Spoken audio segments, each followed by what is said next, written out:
Pernahkah Anda berada dalam situasi seperti Anda sedang mengetik sebuah pesan di ponsel untuk dosen atau atasan Anda? Mungkin Anda mengetik, "Pagi Pak, maaf saya nggak bisa masuk hari ini." Lalu Anda berhenti sejenak. Anda merasa ada yang kurang pas. Anda menghapus pesan itu dan menggantinya menjadi, "Selamat pagi Bapak, mohon maaf hari ini saya tidak dapat hadir." Mengapa kita secara naluriah melakukan perubahan itu? Ini bukan hanya soal sopan santun. Ini adalah inti dari apa yang akan kita bahas hari ini, yaitu pentingnya penggunaan bahasa baku dalam kehidupan sehari-hari.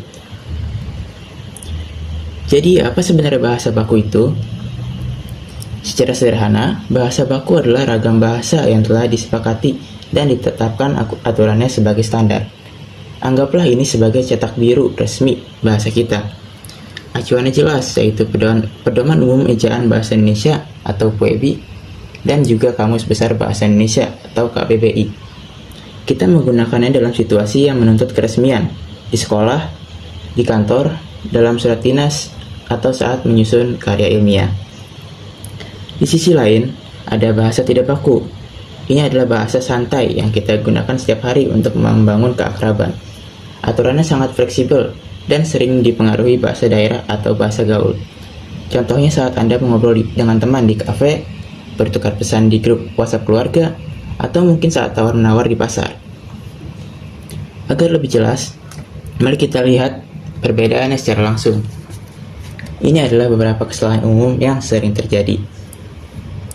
Kita sering sekali menyebut apotik, padahal bentuk bakunya adalah apotek. Kita juga sering bilang cuman, padahal bentuk bakunya adalah hanya atau saja. Atau kata bikin, dalam konteks formal, kita seharusnya menggunakan membuat. Begitu pula enggak, yang bentuk bakunya adalah tidak. Baik, kita sampai pada pertanyaan utama. Mengapa ini penting? Bukankah yang terpenting komunikasi berjalan lancar? Begini penjelasannya. Pertama, sebagai cerminan profesionalisme dan kredibilitas. Dalam dunia kerja atau akademis, bahasa adalah pakaian yang kita kenakan.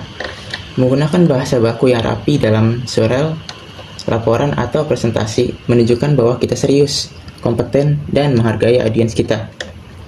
Yang kedua, sebagai jembatan komunikasi nasional. Indonesia terdiri dari ratusan suku dengan bahasa daerahnya masing-masing. Bahasa baku, yaitu bahasa Indonesia, hadir sebagai bahasa pemersatu yang netral, memungkinkan kita dari latar belakang berbeda untuk berkomunikasi secara efektif dalam forum nasional. Yang ketiga, untuk menjamin kejelasan dan presisi. Bayangkan sebuah surat perjanjian jual beli atau naskah undang-undang yang menggunakan bahasa gaul. Tentu akan kacau. Bahasa baku diperlukan untuk menghindari makna ganda, ambiguitas, dan memastikan pesan tersampaikan dengan sangat presisi.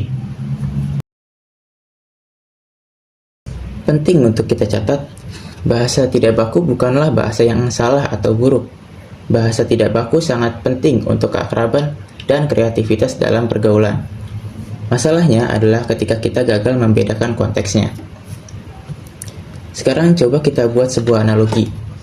Anggaplah ragam bahasa itu seperti satu set kunci. Anda memiliki kunci kamar yang santai dan Anda memiliki kunci berangkas yang sangat presisi. Kita tidak bisa menggunakan kunci kamar yang santai untuk membuka berangkas pipa. Kunci santai atau bahasa tidak baku kita gunakan untuk membuka percakapan akrab dengan teman.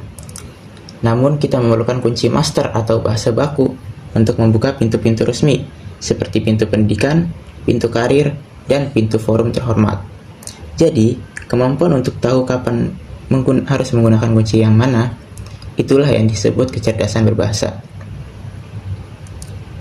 Baik, terima kasih telah menyaksikan video edukatif ini.